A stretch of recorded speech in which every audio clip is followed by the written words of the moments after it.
um pequeno livro de um profeta chamado Menor, não um profeta menor em virtude de sua estatura, mas o termo profetas menores diz respeito ao âmbito, à abrangência do ministério por ele desenvolvido, como também o território alcançado pela sua ação profética. Jonas é o seu nome.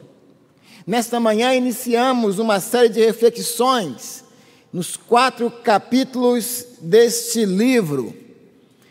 Série de reflexões que, pela riqueza das informações desta obra, não se encerrará neste domingo, senão no próximo. Cabe-nos agora refletirmos um pouco na sequência do capítulo 1 e também no capítulo 2 do livro de Jonas. Nesta manhã, nós refletimos a respeito de lições da desobediência daquele homem de Deus. E agora pensaremos em lições da oração proferida pelos lábios de Jonas, numa circunstância e numa ocasião e local inusitados, de dentro do ventre de um peixe. O texto, portanto, nos propõe para esta noite que nós reflitamos a respeito também de 3 considerações. A experiência triste de Jonas mostrou a ele mesmo que Deus ouve-nos quando nós oramos. A triste experiência de Jonas faz nos entender que não há lugar aonde Deus não esteja. E, finalmente, podemos, analisando parte do capítulo 1 e capítulo 2 desta obra, que a triste experiência daquele profeta mostrou a ele, Jonas, quem ele era. E assim também, quando temos experiências amargas que sejam em nossas vidas, ao nos colocarmos diante de Deus, aprendemos do Senhor e também muito a respeito de nós mesmos. Vamos falar com Deus? Feche seus olhos e nos comuniquemos com o nosso Pai Celestial. Senhor Deus, nós te agradecemos pelo privilégio de podermos abrir a Tua Palavra e juntos nela refletirmos e clamamos que o Teu Santo Espírito esteja se comunicando conosco, falando fundo ao nosso coração, à nossa mente, à nossa alma, aplicando esses ensinamentos às nossas vidas e capacitando-nos a colocá-los, esses ensinos, em prática no nosso viver. É o que nós oramos em nome de Jesus. Amém. Primeira consideração, a triste experiência de Jonas mostrou a ele e mostra a nós que Deus nos ouve quando nós oramos. Capítulo 1, verso 17. Deparou o Senhor um grande peixe para que tragasse a Jonas. E esteve Jonas 3 dias e 3 noites no ventre do peixe. Capítulo 2, a partir do verso 1.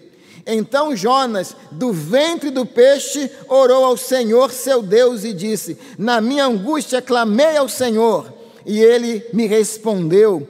Do ventre do abismo gritei, e tu me ouviste a voz. Nesta manhã, no culto matutino de hoje, a nossa meditação foi especialmente nos versículos 1 a 3 do capítulo 1 de Jonas. E naquela oportunidade, nós também fizemos 3 considerações, baseadas na desobediência de Jonas. Primeiro tópico que nós tratamos, a desobediência de Jonas, faz nos aprender que realmente Deus fala conosco e Ele nos convoca a trabalhar na sua obra. a palavra do Senhor veio a Jonas, filho de Amitai, dizendo: dispõe-te e vai para a grande cidade de Nínive e clama contra ela, porque a sua malícia subiu até mim. Assim como Deus comunicou-se com Jonas, esse mesmo Deus, que é o Deus eterno, está presente em todos os lugares e em todo o tempo com todo o seu poder, e está presente também aqui conosco hoje nesse santuário, sendo por nós adorado. É um Deus que fala conosco, que comunica-se com as pessoas individualmente. O texto inicia não dizendo que Deus falou a um grupo de pessoas, senão a um indivíduo identificado em detalhes: Jonas, filho de Amitai.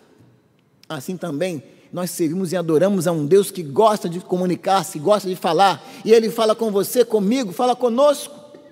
Quer estejamos nesse santuário participando pela internet, Deus, Ele fala.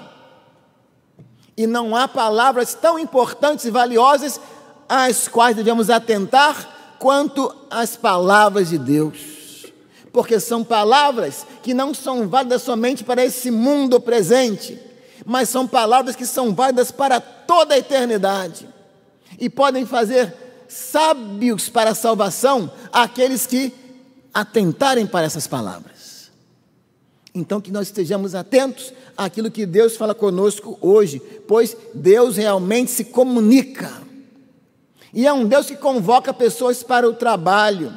O trabalho que Deus estava dando para Jonas era de que ele fosse a uma grande cidade chamada Nínive e clamasse contra ela. O objetivo de Deus é que naquela cidade pessoas se arrependessem dos seus pecados, das suas transgressões, e convertidas a Deus, tivessem os seus pecados perdoados.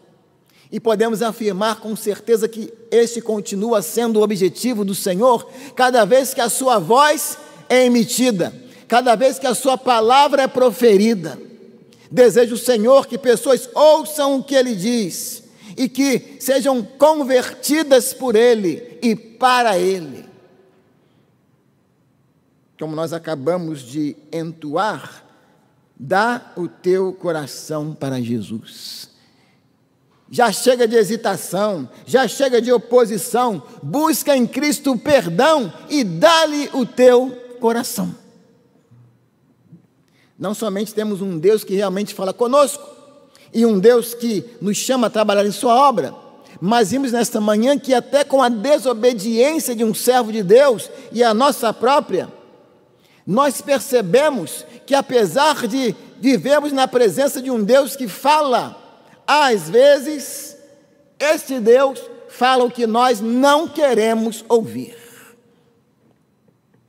Frequentemente, podemos ser levados a termos um ouvido seletivo, selecionando aquilo que nos interessa ouvir ou não ouvir.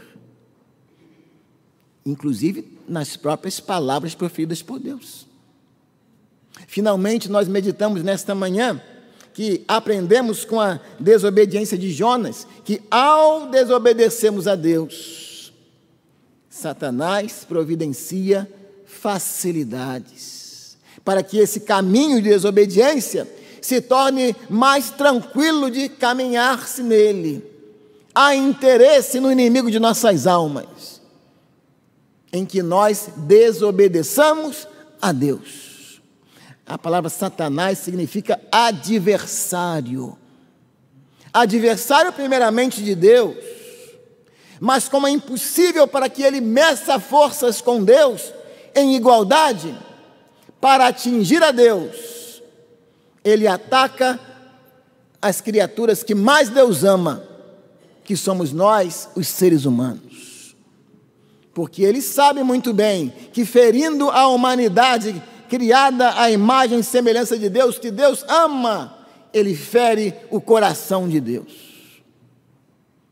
Assim como aqueles aqui que estão presentes, que são pais e mães, ou avós ou bisavós, se quiserem fazer um mal grande para você, toque no seu filho, toque no seu neto, e você sentirá muito mais do que fosse tocado na sua própria carne. É essa a estratégia diabólica. Por isso, ele facilita o caminho daqueles que são levados a desobedecerem a Deus. E meditamos sobre a atitude desobediente daquele servo de Deus chamado Jonas, que enquanto Deus o convocou a se dispor para obedecê-lo indo à grande cidade de Nínive, ele verdadeiramente se dispôs. No entanto, para fugir da presença do Senhor para a cidade de Tarsis. Praticamente neste ponto nós concluímos a nossa reflexão desta manhã, nos colocando no lugar de Jonas e aprendendo com a experiência negativa dele. Para esta noite, a nossa primeira consideração é essa. Aprendemos com a desobediência de Jonas, mas também aprendemos com a sua oração. A oração de Jonas nos ensina que Deus nos ouve quando oramos. Deus nos ouve quando oramos. Como devemos e precisamos aprender com a simplicidade das crianças. Já contei aqui que em certa ocasião, no meu primeiro ministério pastoral em Vargem Alegre, conheci uma menininha à época, hoje ela já é mãe de filhos, mas uma menininha que devia ter seus 5 anos, estava orando no seu quartinho, ajoelhada junto à cama, e as suas tias e mãe orando pela porta, a menininha lá ajoelhada, orando a Tuane. Quando a Tuane se levantou da sua posição genuflexada, a sua tia disse: Tuane, você pode orar também por nós? E a resposta dela foi essa: agora não dá mais porque Jesus já foi embora. Aquela criança tinha a convicção de que Jesus estava ali e ouvindo as suas orações. Certeza absoluta. Na sua limitação de compreensão infantil, achava que Cristo tinha ido embora e que ela não poderia continuar a oração. Mas ela tinha fé na presença de Cristo, de que Deus a acompanhava e ouvia as suas preces enquanto estava genuflexada, ajoelhada diante do Senhor. Precisamos também renovar em nós esta mesma convicção de que Deus nos ouve quando nós oramos, que nós não estamos lançando palavras ao vento, mas que há um Deus no céu que ouve as preces daquele que a Ele clama. Apesar de ser um desobediente, de estar em posição de fuga de Deus, Jonas foi tomado da consciência desta realidade de que Deus ouve a oração. Deus não está distante e nem muito menos desinteressado nas questões que envolvem a humanidade. Se nós verificarmos no versículo de número 17, deparou o Senhor um grande peixe para que tragasse a Jonas, e esteve Jonas 3 dias e 3 noites no ventre do peixe. Às vezes há seres humanos que pensam em deixar as pessoas lançadas às suas próprias sortes. Mas o pensamento de Deus em relação a Jonas foi esse: ele está numa fuga geográfica de mim.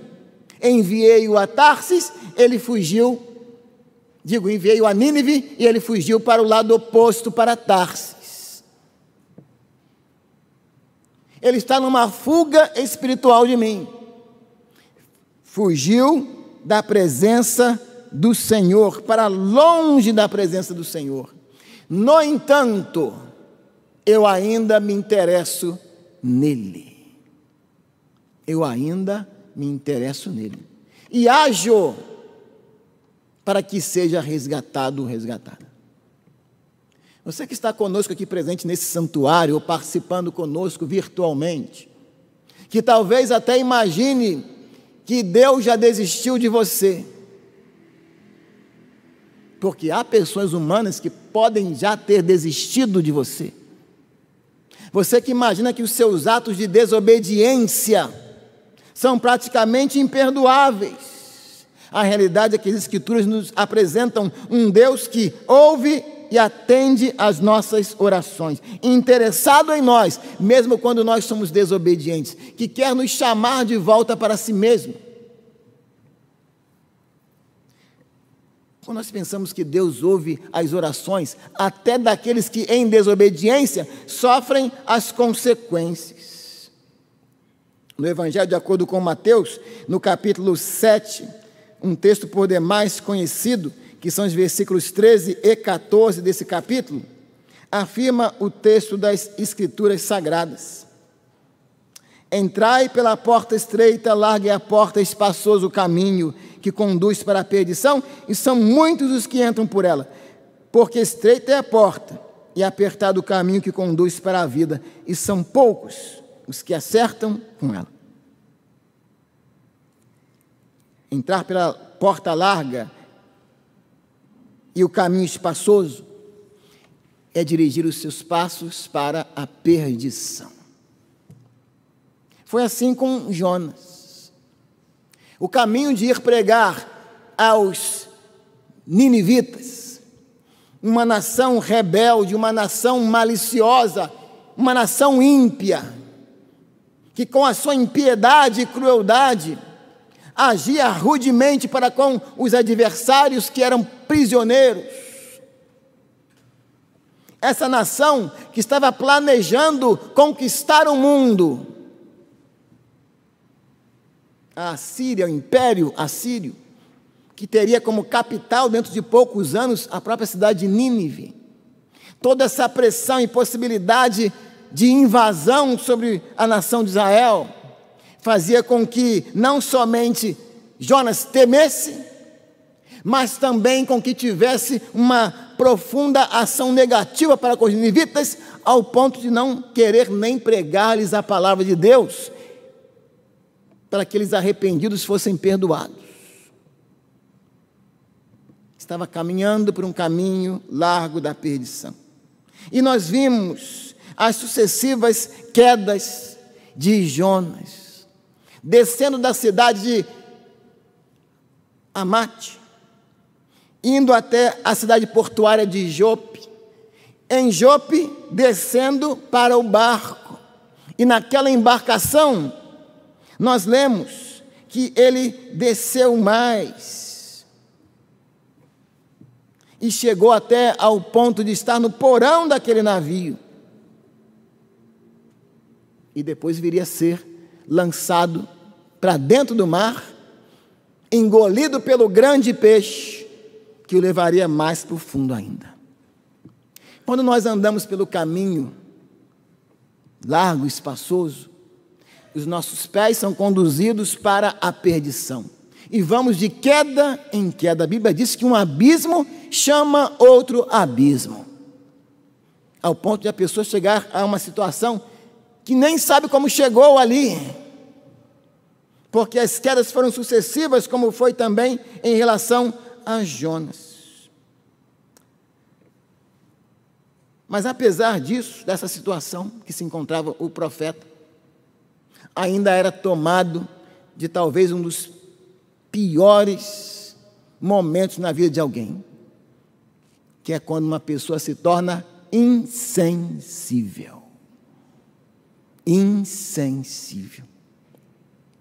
Olha o que diz o texto bíblico, nos versículos 4 a 6 de Jonas capítulo 1. Mas o Senhor lançou sobre o mar um forte vento, e fez-se no mar uma grande tempestade, o navio estava a ponto de se despedaçar. Então os marinheiros, cheios de medo, clamavam cada um ao seu Deus, e lançavam ao mar a carga que estava no navio, para o aliviarem do peso dela. Observação: Jonas, porém, havia descido ao porão, se deitado e dormia profundamente. Dormia profundamente. Toda aquela agitação, clamores, cada um à sua divindade, o navio a ponto de se despedaçar, os próprios marinheiros, acostumados com a rebeldia do mar em certas circunstâncias, estavam cheios de medo. Aqueles negociantes, lembremos que Tarsis era um porto, no hoje sul da Espanha, de negociação de exportação.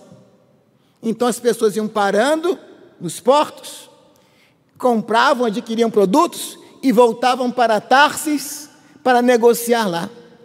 Aquele produto que seria o sustento para as famílias, o pão sobre a mesa, o investimento financeiro para o futuro, foram lançados ao mar. E no meio de toda aquela agitação, Jonas dormia profundamente. Há alguns que estão dormindo profundamente, apesar de os seus pecados estarem trazendo dificuldades para outrem.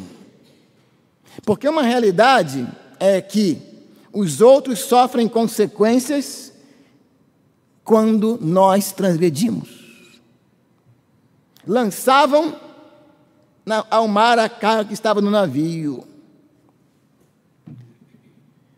Prejuízos para outras pessoas, dos nossos pecados, nossas transgressões. Quais são os seus atos de desobediência que estão trazendo prejuízos para os outros? Foi assim com Jonas. A desobediência foi dele. Ele que negou a voz de Deus. Ele que sofreu quedas sucessivas. Ele que entrou para o porão daquele navio.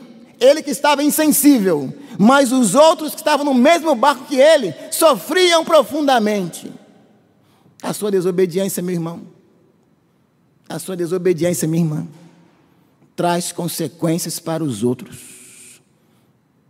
E é triste quando, ao mesmo tempo que isso acontece, você está dormindo profundamente. É o ato de desobediência do pai que prejudica a sua esposa, o seu cônjuge, ou da esposa ao marido, que prejudica o filho, a filha. É o filho que com as suas atitudes e que imagina que não, é a minha vida, eu sou de maior, mas que prejudica profundamente o pai, a mãe, o irmão, os avós, o nome da família jogado na lama, enquanto a própria pessoa está dormindo profundamente, insensível. Paulo chama isso, o apóstolo, de mentes cauterizadas. Insensibilidade. Você está sofrendo de insensibilidade enquanto os seus atos de desobediência afetam a outros? Você não nota que o barco está se despedaçando, que as pessoas estão clamando a Deus, estão gritando, estão desfazendo-se de seus bens por causa de sua desobediência? Mas você dorme profundamente. Não somente os outros sofrem, isso é solidariedade da raça humana, né? O ato de uma pessoa prejudica os outros. Uma pessoa que é um malfeitor, que rouba, entristecendo seus pais, envergonhando sua família, alguém que usa drogas, que se embriaga, o mal que traz para os outros da sua própria família, aquela pessoa que rouba um outro, e às vezes tira a vida de alguém para conseguir o seu caminho, o seu modo de vida. Quantas pessoas prejudicadas? Aquele que se rebela contra Deus e sai dos caminhos deles, entristecendo os outros, enquanto a própria pessoa está insensível. Outro sofre a consequência, mas também aquele próprio sofre as consequências. Os que sofreram as consequências estavam clamando ao seu Deus, deuses falsos, mas estavam orando, enquanto Jonas dormia. Quando ele foi confrontado, porque ao lançarem sortes aqueles marinheiros e os que estavam presentes naquela navegação, as sortes que eram sobre Jonas, perguntaram a ele: declara-nos agora, verso 8, por causa de quem nos sobreveste mal, que ocupação é a tua, de onde vens, qual é a tua terra, e de que povo és tu? E Jonas, num momento de lucidez, ele afirma, verso 9, sou hebreu, temo ao Senhor, o Deus do céu, que fez o mar e a terra. Um momento de lucidez. Conversava há anos atrás com um jovem crente em Cristo, e ele confessava: Ivan, eu fui lá no ensaio da escola de samba. Mas lá o Espírito Santo me disse, isso aqui não é lugar para você. Eu estou consciente, pelo Espírito Santo, que eu não deveria estar ali. Eu sou hebreu, temo ao Senhor, o Deus dos céus, que fez o mar e a terra. Enquanto Jonas estava insensível, aqueles homens que não temiam a Deus, numa lucidez, declaram, que é isto que fizeste? Pois sabiam os homens que ele fugia da presença do Senhor, porque ele mesmo, Jonas, havia declarado para eles. Que vergonha, né? Quando alguém que não teme a Deus confronta um servo de Deus.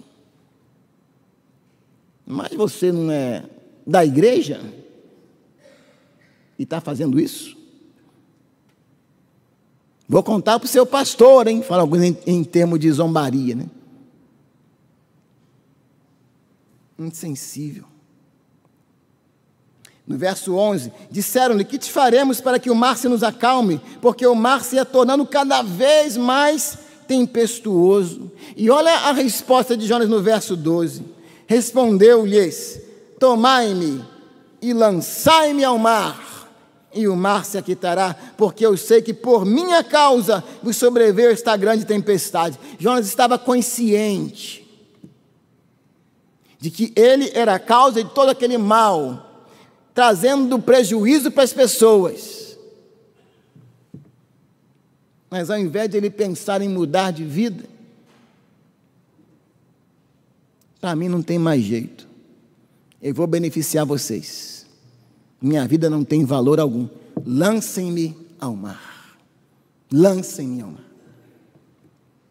Há pessoas que não somente estão insensíveis, mas parecem viver também sem esperança, porque não têm consciência de que Deus nos ouve quando nós oramos, inclusive quando estamos vivendo em frontal desobediência contra Deus, que pode ser o seu caso aqui presente nessa noite, ou você que participa conosco pelas redes sociais.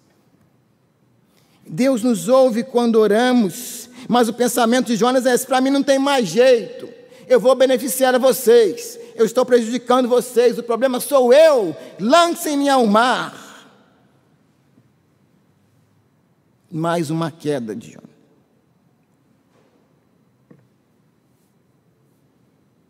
Entretanto, os homens remavam, esforçando-se por alcançar a terra, mas não podiam, porquanto o mar se ia tornando cada vez mais tempestuoso contra eles.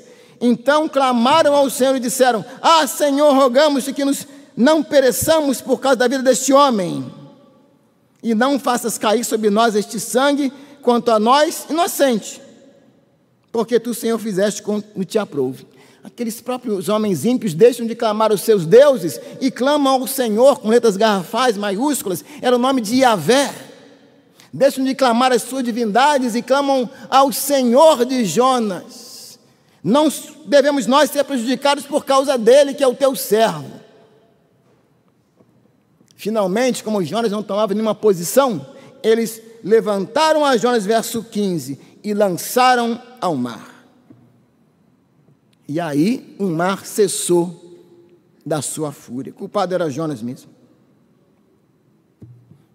Pelo menos houve algum benefício. Verso 16, temeram, pois, estes homens em extremo ao Senhor, e ofereceram sacrifícios ao Senhor, e fizeram votos.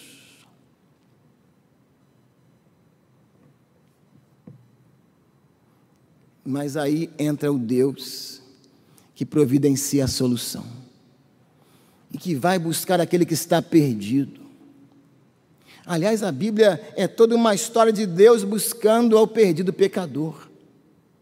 Gênesis 3 é anunciada a queda do homem. O ser humano desobedece a Deus, peca, transgride, é expulso da presença do Senhor no jardim do Éden. Mas ali mesmo Deus já providencia a mensagem de esperança. A semente da mulher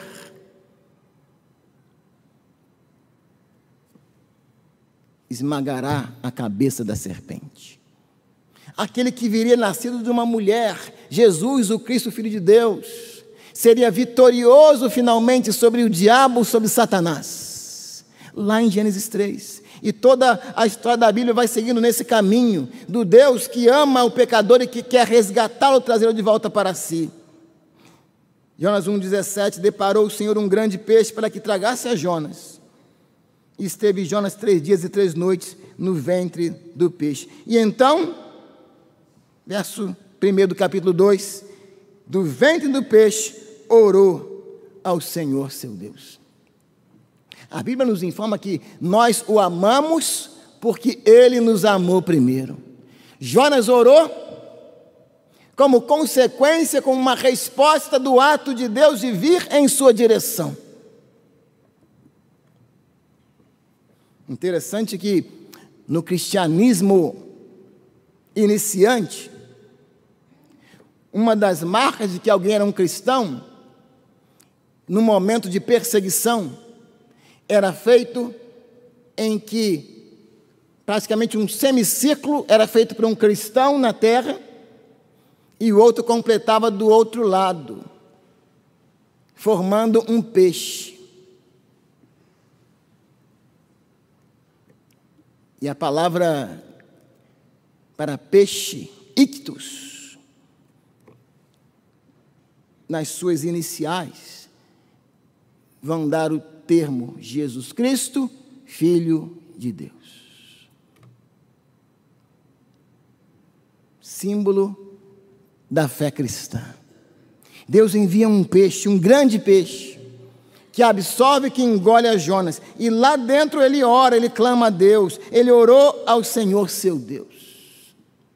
Mesmo nos momentos de maior dificuldade, ainda que dentro do ventre de um peixe, nas profundezas, nós podemos e devemos clamar ao Senhor, porque Deus nos ouve quando nós oramos. Não sei quais são as circunstâncias que você enfrenta na sua vida no dia que se chama hoje. Alguns podem denominar de o fundo do poço,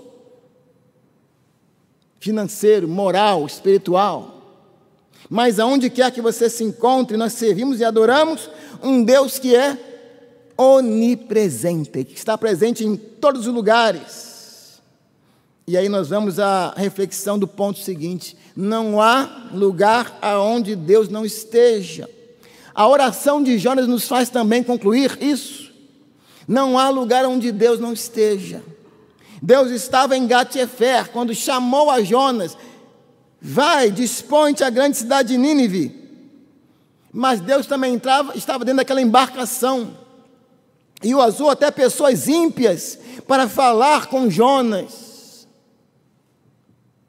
Deus também estava dentro do grande peixe, no fundo daquele mar. E Deus também está na circunstância, na situação, no local aonde você se encontra. Quer seja dentro do santuário da Primeira Batista do Rio de Janeiro, quer seja da cidade de onde você está assistindo esse culto, participando dele, aqui na capital, em outra cidade do estado, em cidades do nosso país, em qualquer lugar do mundo, Deus está exatamente nesse lugar. E com seus ouvidos atentos à sua oração, porque não há lugar aonde Deus não esteja. Versículo 2 do capítulo 2 de Jonas. Disse: na minha angústia, clamei ao Senhor e Ele me respondeu. Do ventre do abismo gritei e tu me ouviste. Não há um lugar onde Deus não esteja. Ele menciona situações emocionais, na minha angústia, menciona localizações físicas, no ventre do abismo. Almejava Jonas fugir da presença do Senhor e procurava a cidade de Tarsis. Mas no Salmo 139, no verso 7, nós lemos: para onde me ausentarei do teu espírito? Para onde eu fugirei da tua face? É impossível fugir de Deus. E Davi, naquele Salmo 139, ele empreende uma tentativa de fugir de Deus. Verso 8 do Salmo 139: se subo aos céus, lá estás. Se faço a minha cama no mais profundo abismo, lá estás também.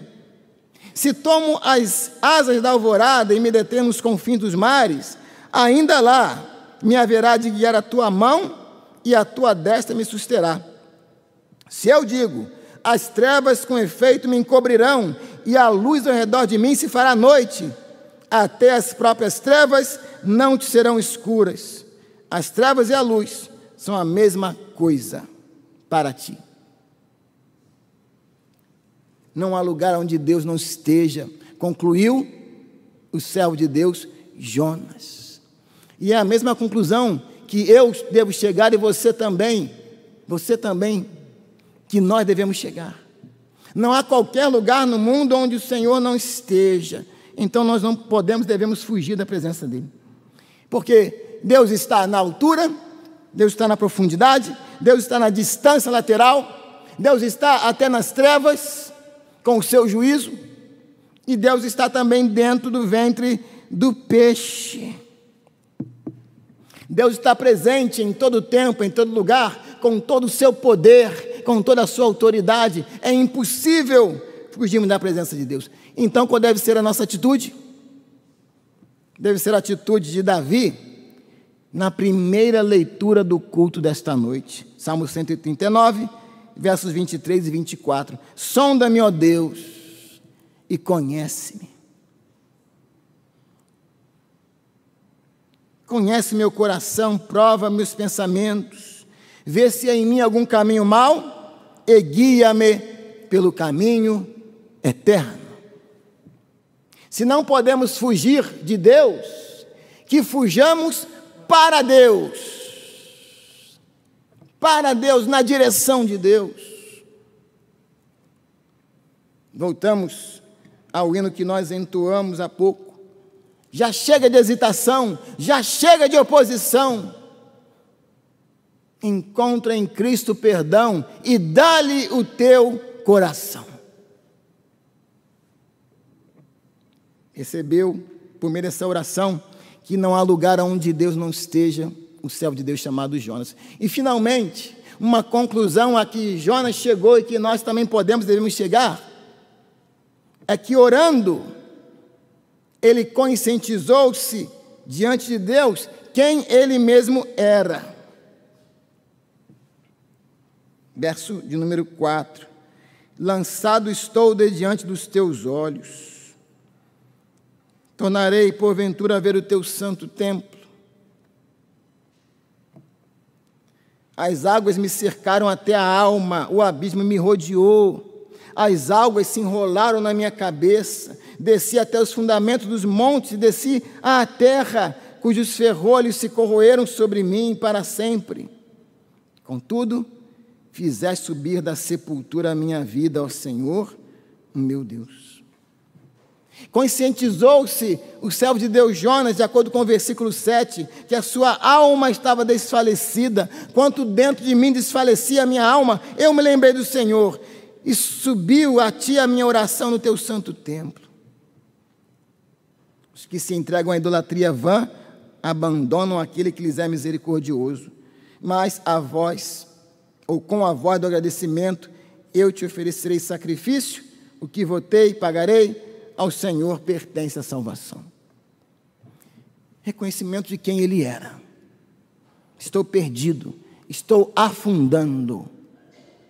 Estou fugindo, a minha alma está desfalecendo, mas eu posso me lembrar do Senhor que é misericordioso. Deus é misericordioso sempre, e nesta noite está com seus braços ternos de misericórdia abertos, para receber aqueles que, conscientizados pelo Espírito Santo da situação em que se encontram, buscam no Senhor a misericórdia e a salvação. É você? É o seu caso? Jonas reconheceu quem ele era. Alguns domingos passados falamos sobre o cristão tolo. Cristão, mas tolo. Jonas era um temente a Deus, mas era um tolo. E mesmo no meio de sua tolice, Deus usa milagres para trazê-lo de volta a si. Um grande peixe que o engole, que o leva para as profundezas, e lá onde estava somente ele cai em si e clama a Deus: eu me lembrei do Senhor e subiu a ti a minha oração no teu santo templo. Estamos no templo do Senhor, quer seja fisicamente ou virtualmente. É o momento de que nos lembremos do Senhor e clamemos a Ele em oração. E Ele ouve, porque Deus está presente em todo o lugar. É hora de você orar a Deus, deixar de ser um tolo, deixar esse caminho de desobediência e em oração apresentar-se diante do Senhor, que é misericordioso. Caminhava Jesus sobre as águas, no meio daquela tempestade, daquela grande tormenta. Os seus discípulos imaginavam que ele era um problema e gritaram: é um fantasma. Mas a resposta de Jesus foi essa: sou eu, não tenham medo. E enquanto se aproximava mais daquele barco em meio à tempestade, Pedro toma a palavra e diz: Senhor, se és tu mesmo, manda-me ir ter contigo sobre as águas. E Jesus disse: vem.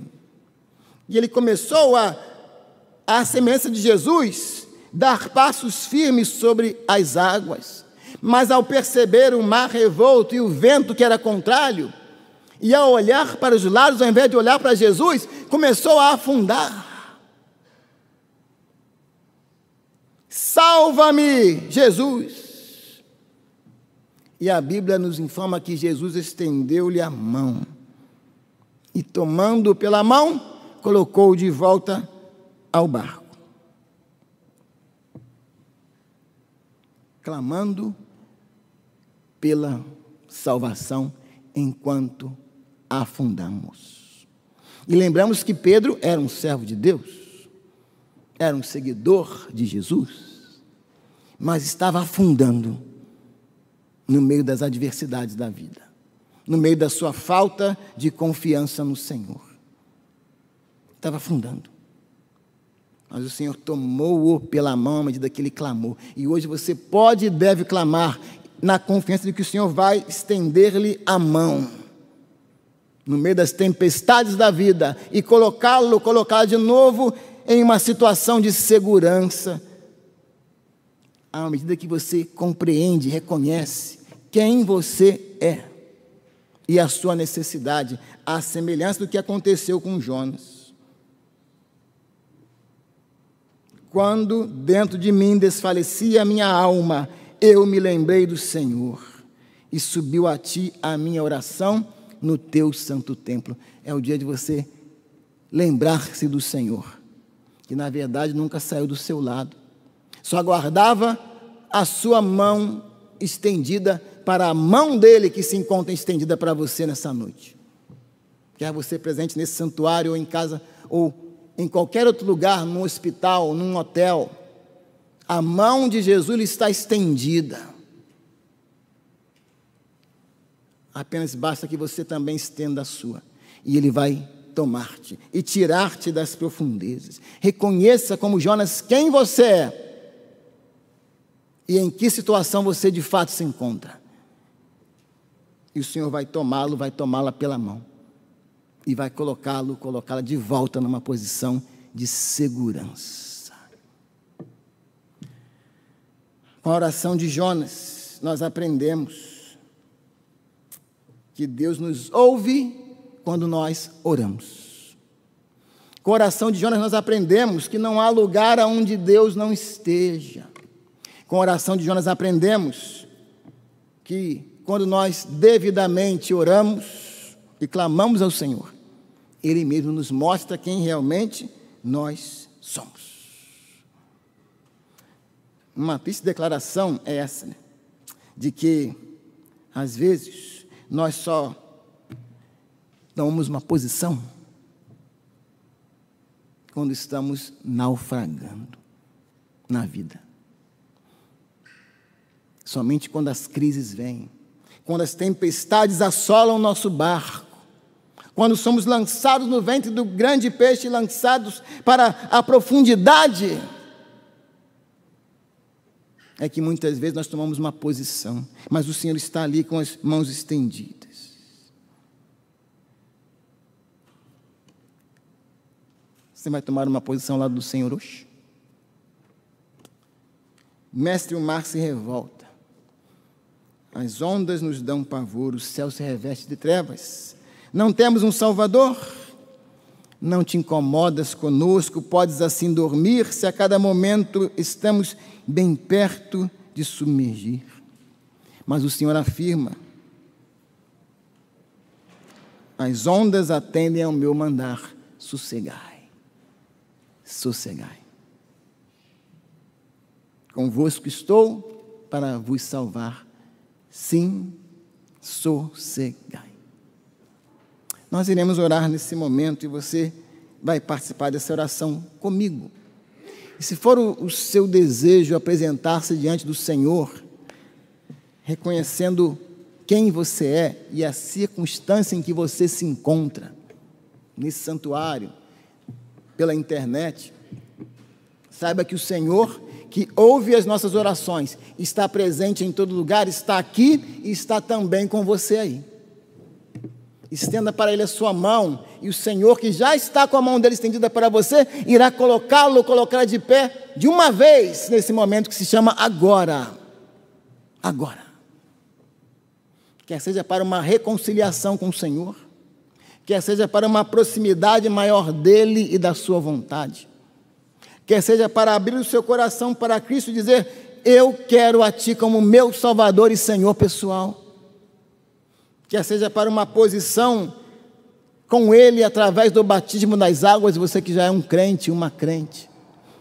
Talvez para reconciliar-se com Ele, você que é membro ou já foi desta igreja ou de qualquer outra igreja e participa conosco deste culto presencial ou virtual, você vai comunicar-se com Deus e vai tomar uma decisão hoje, agora, enquanto há tempo. Vamos orar, falar com Deus?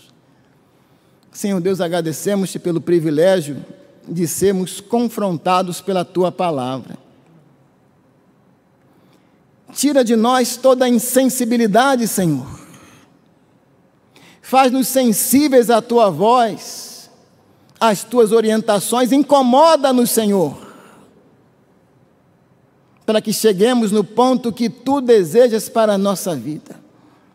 Pois há alguns que estão naufragando, estão indo de abismo em abismo, estão insensíveis, não reconhecem as circunstâncias que se encontram, mas o Teu Espírito, que está em todos os lugares, é poderoso para acordar estes que prejudicam-se e prejudicam aos outros pela sua desobediência e trazer de volta para o Senhor. E aqueles, ó Deus, que veem em Cristo a esperança para as suas vidas e o querem como Salvador e Senhor pessoal, também estão orando a Ti, clamando por perdão e pela vida eterna por Cristo Jesus. Ouve e recebe, ó Deus, essas orações e transforma-as em prática nestas vidas. É o que nós oramos em nome de Jesus. Amém, Senhor.